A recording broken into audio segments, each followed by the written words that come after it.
And last but not least, a subject I always want to touch base on is what's going on with top level talent not coming out of New York City. And when I say New York City, I'm talking about the 5 boroughs: Brooklyn, Bronx, Queens, Manhattan, and of course, Staten Island. As in the last 4 years, there has not been a top 50 recruit coming out of the Mecca, which is unbelievable. But in this segment right here, we're going to dive deep and hear from quite a few people on what's going on in the amateur circuit, and also how these two brothers right here, Griffin Taylor and Effron, are trying to alleviate this situation as they collaborated and also found major investment from guys like Carmelo Anthony, JJ Redick, Deuce McBride, Mo Harkless, Rock Nation, Taj Gibson, and countless others. And they were able to finance a 12,000 square foot warehouse in Greenpoint, Brooklyn, and to make it into a great indoor state-of-the-art facility where players can not only work on their games, but they could also get great training with a 5-star weight room and also treatment. And this has been something the city has been missing for a long time, as we've seen a lot of major changes in the last 10 plus years with gentrification, a lot of commercial real estate, as well as rents going up, and the city losing a bit of its character. Can't lie about that. The city has been losing a lot of its character, not only in the arts field, but also in basketball. And with there being no hub to actually cultivate the talents that's already in the city, make no mistake about it, the talents already exist in the city, is that in the past 10 plus years, they would have to leave and go elsewhere. And again, in this segment right here, we're going to hear from quite a few people on their journey in order to get into the league, as unfortunately they had to venture out. Guys like Cole Anthony that had to leave his high school out in Queens and go to Oak Hill in Virginia. Mo Bamba out of the Bronx, he ended up going to a prep school in Pennsylvania. It's almost like Kemba Walker was the last of the Mohegans, as he stayed in the city and went to Rice High School, which ended up closing down in 2011. And quiet as kept, this has been an ongoing issue since the 80s, when New York City's product, New York City's own, people never talk about this, Kareem Abdul-Jabbar went to Powerhouse Memorial Academy, which closed down in 1984. But he is a product of the city, and it used to be the norm that players would stay and still make their way into the NBA. Before then, there was plenty of guys, Ron Artest, Kenny Anderson, who went to Archbishop out in Queens. Same thing for Kenny the Jet Smith, who is now on TNT. Rafer Alston went to high school out in Bayside, Queens. Stephon Marbury and Lance Stevenson went to high school out in Lincoln, over there by Coney Island. Same thing for Sebastian Telfair, I can't forget him. Ross Strickland out of the Bronx, and countless others. Oh, can't forget Mark Jackson. He went to high school over there out in Bishop Loughlin in Brooklyn. And the craziest thing is that only in, I would say, about a 10-year span, things quickly flipped and went the other way, where it became the norm for guys to make their way out into prep schools in Pennsylvania, Virginia, Maryland, and even parts of New England. And Fort Greene's own Taj Gibson gave great insight to this, as he was instructed by his AAU coaches to change environments as he was making his preparations to level up to getting into a Division I school and perhaps making the NBA. And Taj Gibson raised around Fort Greene projects. Those of you who come out the city already know a change of scenery can end up becoming the difference of a player becoming successful or not. But here's what Taj Gibson had to say about the differences that he's seen when he first got out to Cali versus had he stayed in New York and the preparation level. You guys check it out. I'm out there and I'm seeing it's a different lifestyle. These guys are basically already preparing to go to the pros. The way the workouts went, the way guys were carrying it. I don't know if it was the weather. It was just a different kind of atmosphere. And the atmosphere he's really referring to is the indoor gyms, the access to actually get better and prepare for the next level up. Now, me, myself, I've seen the differences between the basketball circuit in California and in Texas and in Florida versus what we have in the city in New York. And it's a major difference, no doubt. Indoor facilities is almost a norm in some of these places. And that's why I give major kudos to these guys, Griffin Taylor and Effron, for teaming up, finding the sponsors, and getting this program off the ground, because it's something that the city definitely needs, especially when Nike hosts their tournaments, Adidas, Under Armour, and all these other athletic wear companies. when they host their tournaments, they could actually come to the city and actually go to a hub where they could play and test our city's talents. And now New York could end up becoming a spot where Nike can't wait to host their EYL events. That's really what we're missing. But right now, a lot of the responsibility really bears on the parents. So there's an entry level in order for some of the top talents to travel throughout the country and go play against other top talents. Sometimes a team will fly a player in from a different state and he'll play in a tournament all the way out in California for a weekend for one team, where sometimes the shot clock rules are different, the height of the hoop is different, and that same player will end up flying somewhere else another weekend, playing in a whole different tournament, whole different rules, a different team. And that's just one of the ways that they can get a lot of exposure. Again, this requires a lot of financial commitment from parents, and it also adds a barrier of entry among the other politics of AAU basketball and top talent not allowed to play against other top talent because they're not sponsored by the same athletic wear company. But again, once a city incubates and has its own basketball hub, a lot of those politics could be skated around because the hub becomes more important than what the players are wearing on their feet. And also a city's top level talent gets more exposure by being tested against other cities' top level talent. But Julius Randle actually gave great insight to this, as he was raised by a single parent and he watched his mom struggle sometimes to bring him to some of these tournaments. But lucky enough, he was blessed by a teammate and whose parents had the finances to support the whole team traveling from state to state. You guys check it out. I read a story that when you were playing AAU, I don't know if you were 11 or 12, but your team was so good that you guys flew private. I don't know if it was because we were so good, but yeah, we did. That was the first time I played my grade though. Yeah. So it was like a funny, basically how the story was is like I played up until this team called the Texas Titans started. The guy, shout out to the Trout family. Amazing family that took care of a lot of people, but the dad, he was starting a team for his son. Dad was a billionaire, starting a team for his son, and basically his son was my age. He had two sons. He had one my age and one like maybe 2 years younger than me or whatever, and he was basically starting a team for his son. And you know, people who played on the team, we were flying like the Mavericks plane. That's like incredible. Growing up as kids, you know. But the bigger thing was like in AAU, like, you know, you had to pay for everything and you're out of pocket for everything. Yeah. So like my mom being a single parent, like I used to watch her struggle to like take me to tournaments across the country and drive and all that different type of stuff. And he took care of everything. So like he took care, like obviously we were flying private, but like hotels, like parents, everything was there. So it was just like, I'm dominating my age group and I'm flying everywhere. And, Yeah. you know what I mean? Like it was the craziest experience of my life. That does sound like the best. Yeah, and then you go to high school, which was high school. That was a different team from the AAU team, right? Yeah. So you have to play for your high school team. You don't fly anywhere. Yeah, we flew, but we flew American Airlines. Yeah, Spirit. Spirit, and actually it might have been Southwest, but yeah, it was a different kind of travel for sure. Yeah, Yeah. but I mean, at the end of the day, the fact that your travel was taken care of, it allowed a lot of people to play against competition that they wouldn't get to play against otherwise, right? It was crazy, man. Like it was like I couldn't, like, I don't even really know how to explain it, but like as a kid, like it was insane.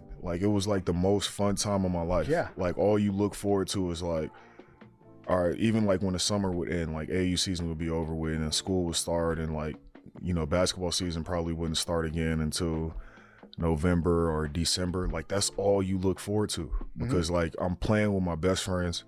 We're traveling across the country like rock stars, like everywhere, you know what I mean? Playing against the best teams, killing, like, you know, winning tournaments all over the country, like exposure, all this different type of stuff, visiting different cities as a kid. Like it was insane. Like, Yeah. you know what I mean? So it was just like my experience growing up, you know, compared to what I was used to, like, and then to get that experience, like, man, it was like, you know, exposure is everything. Yeah. Opportunity is everything. And for me to be able to like see that at such a young age, that's why like I bring my son, my oldest son, like I've always brought him with me like everywhere to like games and stuff, because it's like the exposure just to be able to see like what's possible was like huge for me. Yeah. You know what I mean? So like to see that at a young age, it was like, even like then, like we used to go to, he had like floor seats at the Mavericks games.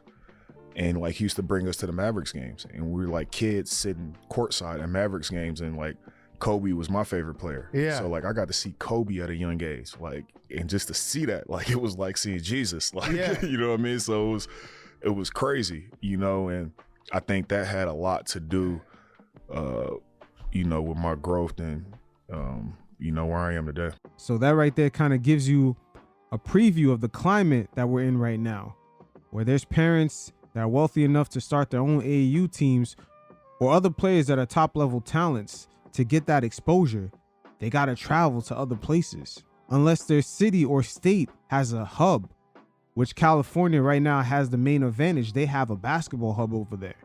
And if things like the program work out here in New York, that can now be the basketball hub where top high school players from across the country will fly out to play against New York City's best. But the amateur circuit today is a whole nother ball game than what it used to be.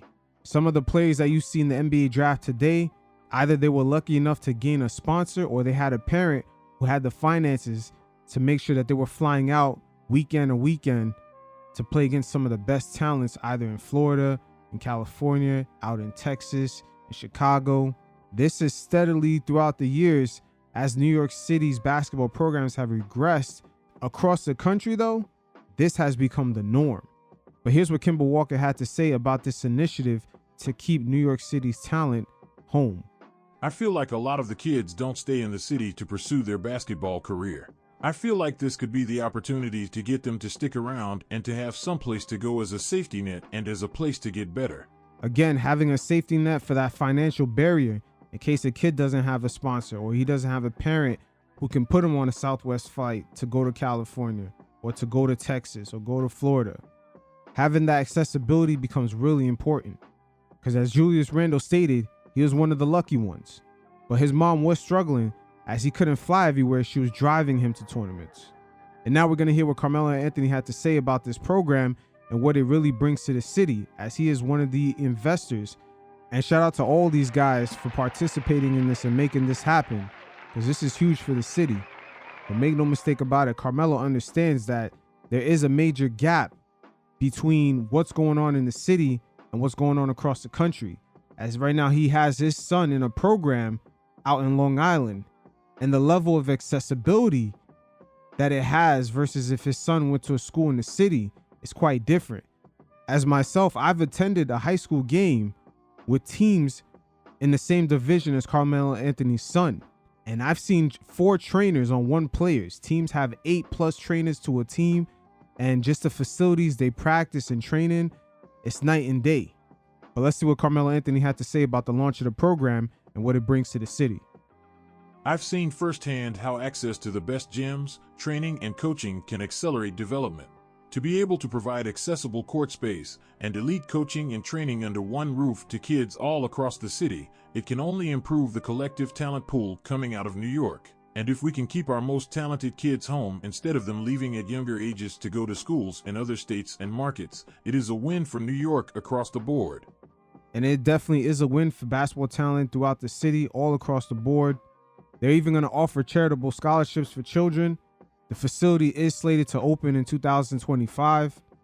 And also they're going to have the breathing room to actually expand on their project, as they do own the air rights to the facility, so they could either build it up, and also they are looking to expand it into other major cities throughout the East Coast. And finally, we'll hear from Ron Niclario, the most winningest basketball coach in New York City public schools history.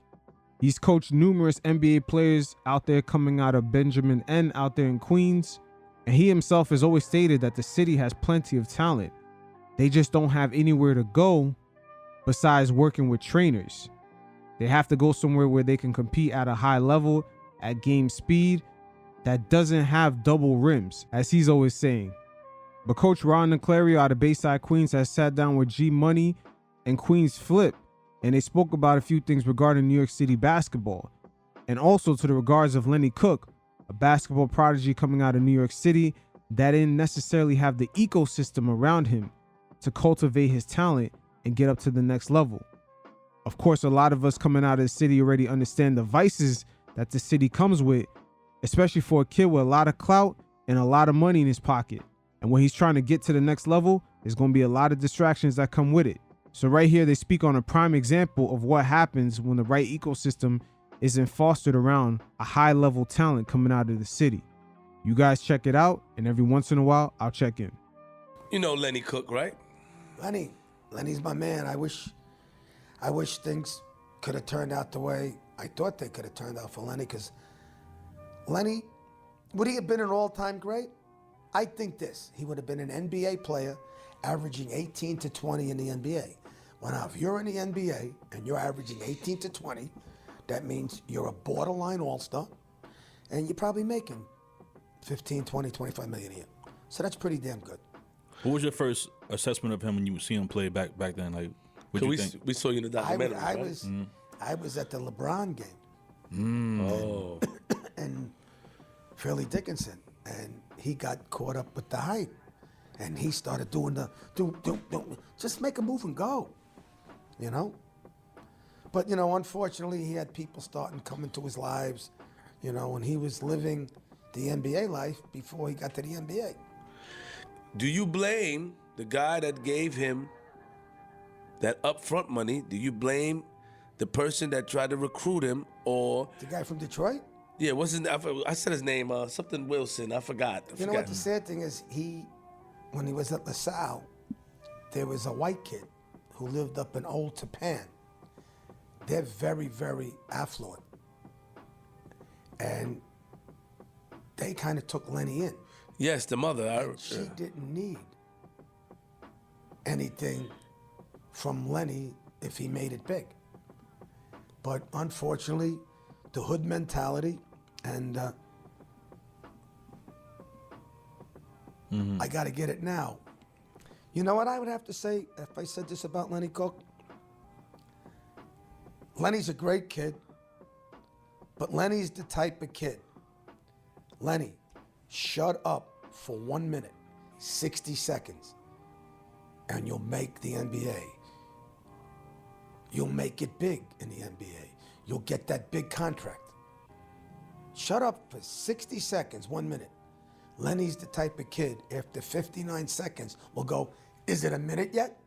Yeah, very unfortunate. And his family, unfortunately, I don't think they realize it's a little bit more than talent to make these leagues. It's about the preparation, the way you approach the game.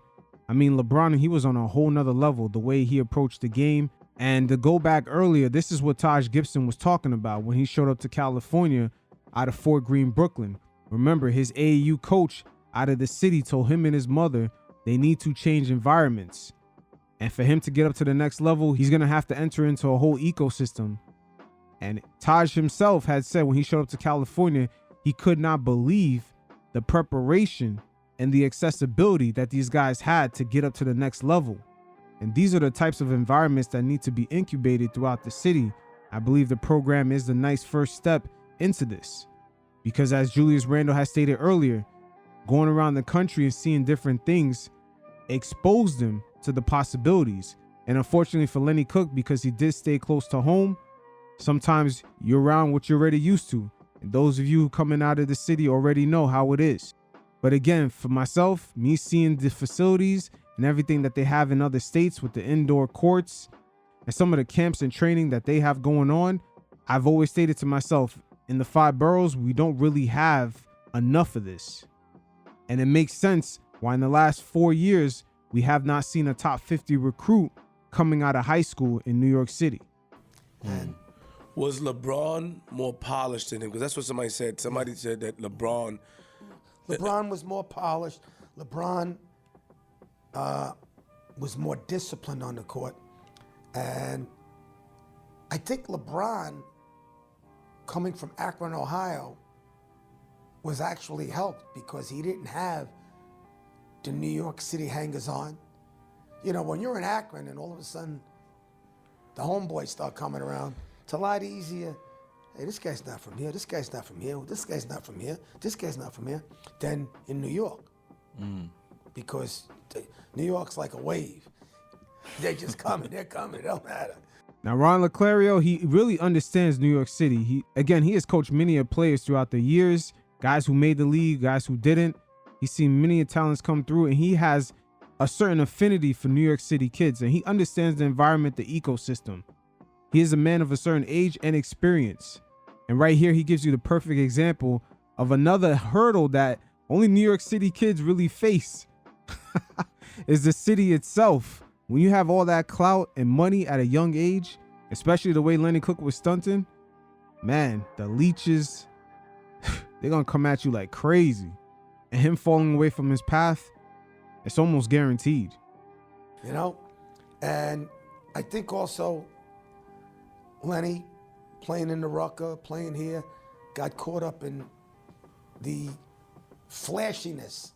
Caught up in the hype. The hype that in the NBA, Skip to My Lou was Ray for Alston. He wasn't Skip to My Lou in the NBA. So when we interviewed him, we talked to Lenny. I mean, and he took accountability. But I remember seeing you on there describing if he stay focused and stay on the path, he could be in the NBA. And he really, you know what? It's sad. The lady that he was staying with, she did take him in, and unfortunately, she had no understanding of what it was to be a kid to grow up in the five boroughs to all of a sudden have a lot of money and clout at the age of 17, 18. She had no understanding of it, because if she did, she would have been more on top of his ass. It's very unfortunate, but at the end of the day, that was not her environment. And them being out in Jersey does not really pull him away from that environment far enough. But I would work Lenny out a lot. I would take him over Basketball City.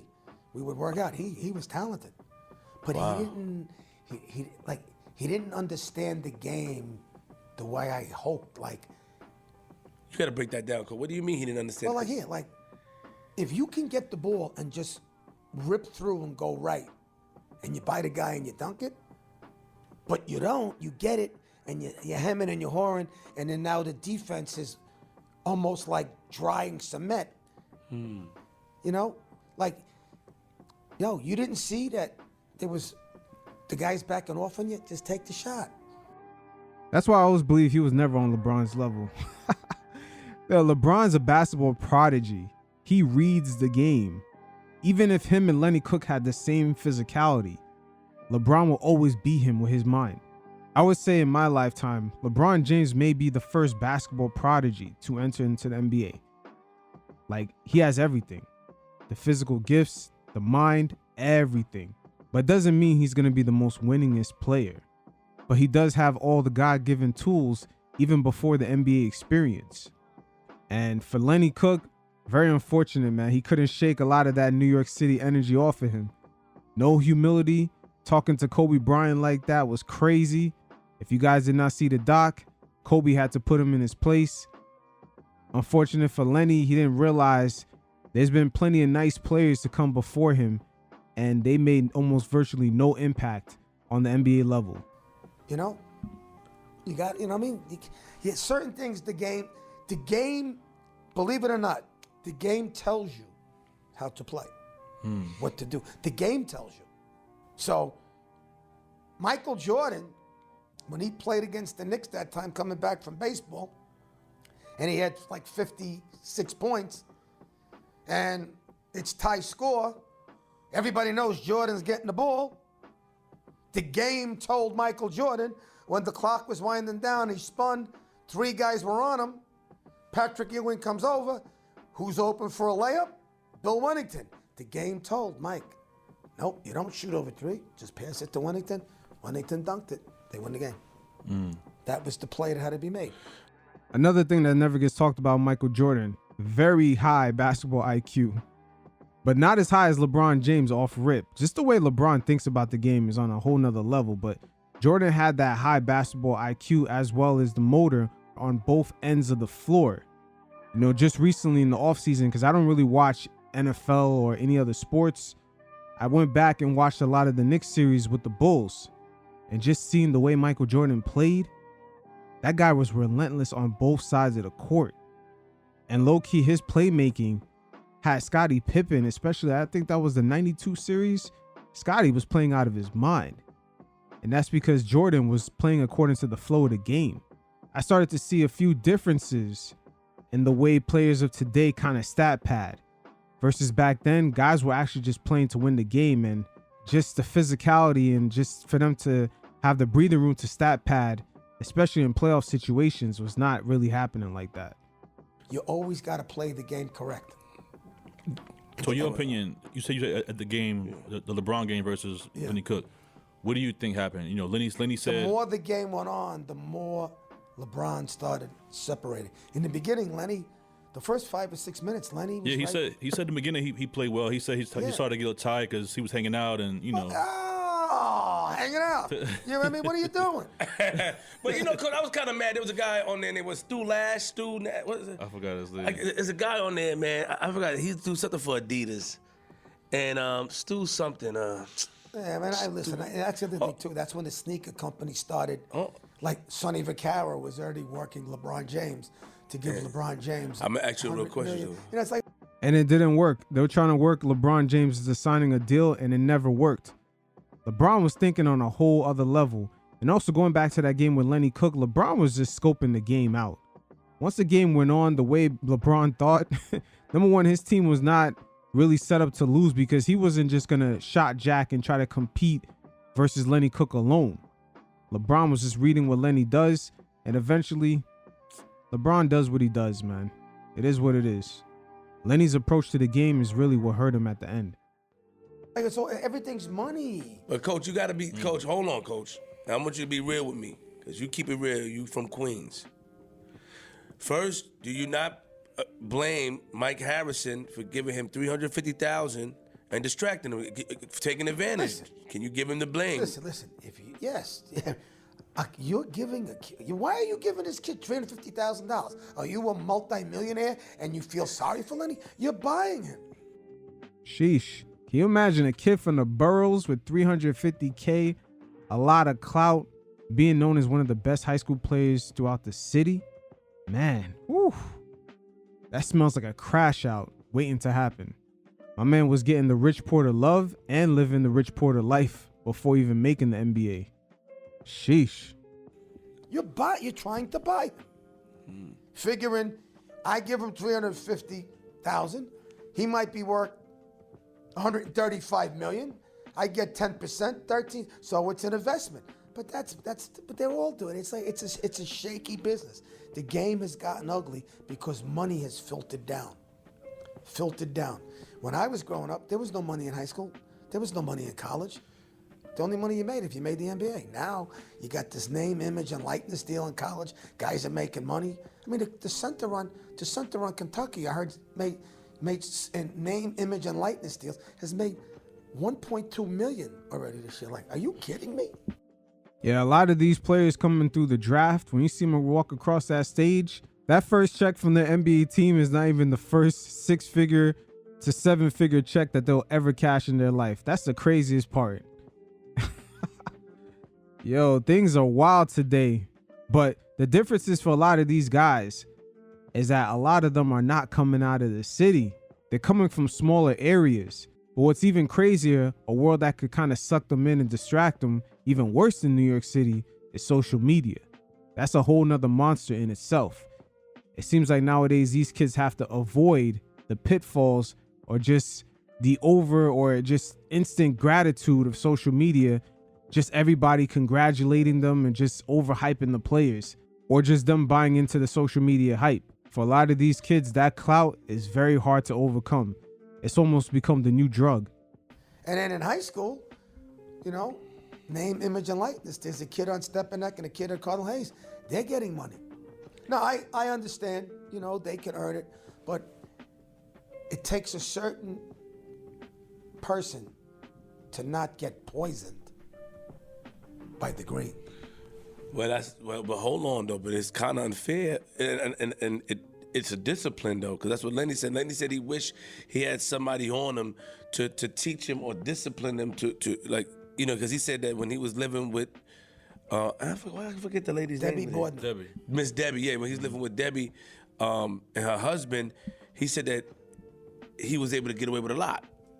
But if his father was around, you know, because his parents, he said he wouldn't have done or be able to get away with it. He said that. You know what it is too. Debbie was great, and the husband was great. But you have a kid who's 17, 18. He's not a little bit, you know, like the discipline factor was. You just hope he naturally flowed correctly. True. Instead of giving him a kick in the behind. Also, what they didn't know was the energies and the clout of just being known like that in the city. He really bought into that. Lenny was really, really into that. Just the over gratification. That shit was almost the same gratification these kids get out of social media today, except he was getting it from all 5 boroughs. And it's hard. Now I'm gonna ask you this question. He said, now I'm gonna ask you your opinion, Coach. You don't be biased. I'm watching you from Queens.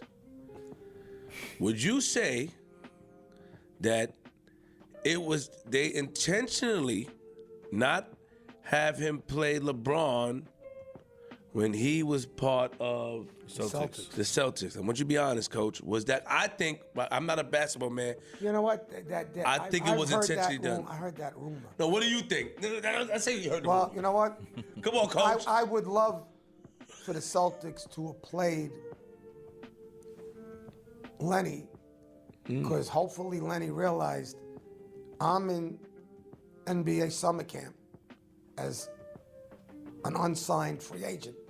The guy that I was supposed to be 1A, 1B, 1C, LeBron James, is playing as the first pick with a guaranteed 5-year this, you know, Nike contract. So hopefully Lenny's pride, if he got a chance, he would have done that day what he didn't do a couple years earlier in New Jersey. But at the end of the day, he didn't deserve that moment. He did not put in the work enough.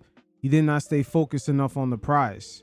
And it's very unfortunate, but just seeing the Lenny Cook documentary, his family members, and this is where Julius Randle brought up the point of making sure that his kids seen other things.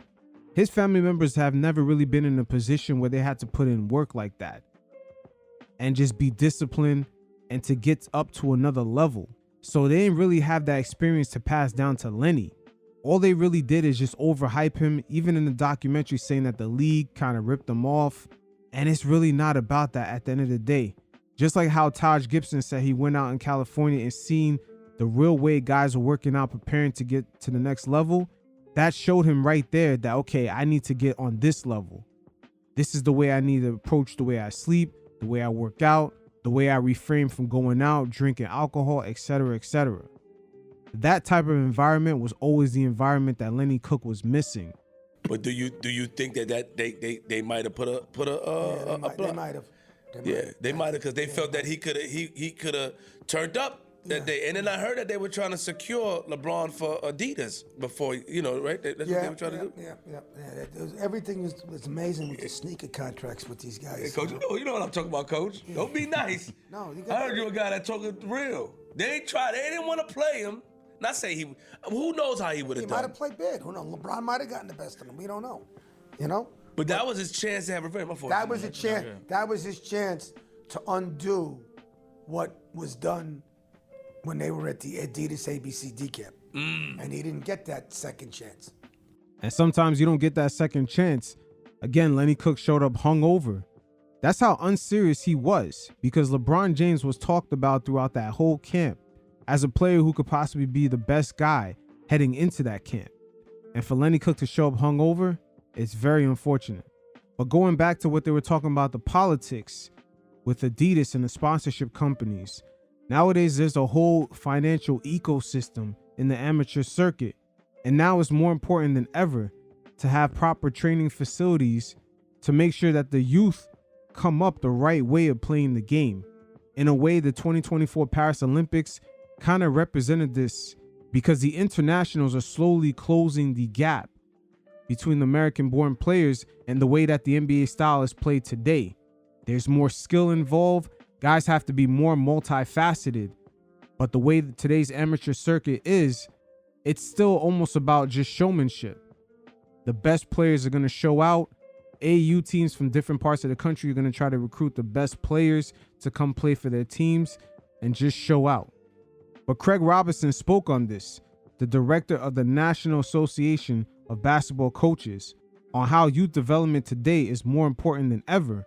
And there is a training and skills gap between the amateur circuit in America versus the way the internationals are coming up. International players usually practice for months at a time and play one game. Meanwhile, on the US side, they barely practice, and in a weekend, sometimes in one day, they'll play 3, 4 to 6 games. There's little camaraderie with teams. Players are playing in different tournaments with different rules, different shot clocks, different heights with the hoops. Some are 9 feet, some are 10. But you guys check it out, and every once in a while, I'll check in. The youth sports industry is a multi-billion-dollar industry now. So what you have is you have way too many people in the business of training your kid to be a college player. There's not enough raw materials out there, right? And we've gone away from basketball being a grassroots sport or an inner city sport. It is now a middle class sport. So you can't even be on the radar from a raw materials and development standpoint unless you have parents who can afford lessons and nutrition and all these youth basketball tournaments that cost tens of thousands of dollars. And the second thing is, those are all, you're training to play in these games to get highlight tapes. And what the difference is between where we used to be and where international basketball is, back in the day, we had way more practices than we had games. Now we have way more games than we have practices, and you can't develop that way. That's my opinion. That's a lot of coaches' opinion. But now we're seeing the empirical data coming in the draft. And the way Europe does it is they grab their best players and they have them practice with pros, and they have way more practice.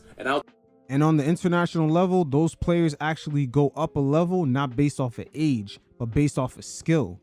That's why Luka was so young playing out there in Barcelona. It's according to their skill sets, not their age. And also, they'll spend months at a time working on post-up moves. Then they'll work on jump shooting. Then they'll work on passing. That's why we're seeing players like Jokic and Luka come into the league. Those guys could dominate in the post. Their three-point shooting is on point, as well as their passing. Meanwhile, in the States, if a player is tall, they'll just have him be a center. But vice versa in Europe, a tall player like Jokic, they'll have him working on point guard skills for about a month. Even though he's clearly a center, they're going to have players working throughout all facets of the game. Even the smallest guy will be working on post-up moves. That's the difference. But on the AAU and the amateur circuit here in the States, if a player is a wing and they're a scorer, they're really just going to get the breathing room to just do them and score and just do a bunch of dribble moves. They're never really going to be taught how to post up. They're really not going to be emphasized too much on the defensive side of the ball. As in those amateur circuits, especially in the youth level, I would say around age 9, 10, 11, 12, before the age of 15, a lot of coaches just play zone defense. And that's how they kind of curb in a way teaching the young players on how to play defense. There's no man-to-man assignments. There's no real defensive responsibilities. The amateur circuit today in the States is really all about money and sponsorships. I'll tell you, from back when 40 years ago when I was playing in Europe, you had 2-a-days on every day except for the day of a game. You practiced in the morning and played a game. You practiced all the time, and that's how you got better. And that's why college was always viewed as a great stepping stone for NBA players, because you had 4 days of practice every week, and then you had games. Now, because of the way youth basketball is coming along, you know, I've got a 14-year-old and 12-year-old now. I've got 2 older kids and 2 younger kids. My 2 younger kids are in the youth basketball system.